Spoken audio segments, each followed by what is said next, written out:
शारदीय नवरात्रि शुरू होने वाली हैं और 9 दिन में मां दुर्गा के 9 रूपों की पूजा होगी। पहले दिन घट स्थापना की जाती है।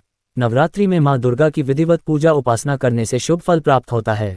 घट स्थापना 2023 अश्विन माह के शुक्ल पक्ष की प्रतिपदा तिथि से नवरात्रि शुरू होती हैं और नवमी को समाप्त होती हैं। इस साल 15 अक्टूबर 2023 से नवरात्रि आरंभ हो रही जो 23 अक्टूबर तक चलेंगी। इन 9 दिनों में मां दुर्गा के 9 रूपों की पूजा होगी और दशहरे के दिन मां दुर्गा की प्रतिमाओं का विसर्जन होगा। साथ ही इसी दिन रावण दहन होता है। वहीं नवरात्रि के पहले दिन घट स्थापना होती है। घर में जवारे बोए जाते हैं। मान्यता है कि नवरात्रि के दौरान मां दुर्गा की पूजा उपासना करने से वह प्रसन्न होती हैं और भक्तों को सुख सौभाग्य का आशीर्वाद देती हैं। हाथी पर सवार होकर आएंगी मां दुर्गा। इस साल शारदीय नवरात्रि पर मां दुर्गा हाथी पर सवार होकर आ रही हैं। माता की हाथी की सवारी शुभ मानी जाती है। हाथी की सवारी सुख समृद्धि और खुशहाली लाती है। नवरात्रि कलश स्थापना मुहूर्त। नवरात्रि की प्रतिपदा तिथि को विधिवत कलश स्थापित करके 9 दिन व्रत और पूजा का संकल्प किया जाता है।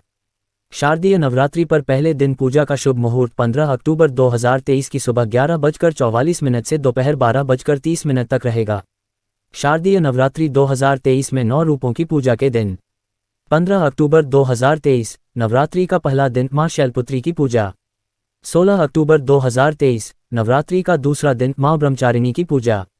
17 अक्टूबर 2023 नवरात्रि का तीसरा दिन मां चंद्रघंटा की पूजा। 18 अक्टूबर 2023 नवरात्रि का चौथा दिन मां कुष्मांडा की पूजा।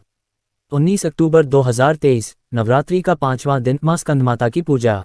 20 अक्टूबर 2023 नवरात्रि का छठा दिन मां कात्यायनी की पूजा। 21 अक्टूबर 2023 नवरात्रि का 7वां दिन मां कालरात्रि की पूजा। 22 अक्टूबर 2023 नवरात्रि का 8वां दिन मां सिद्धिदात्री की पूजा।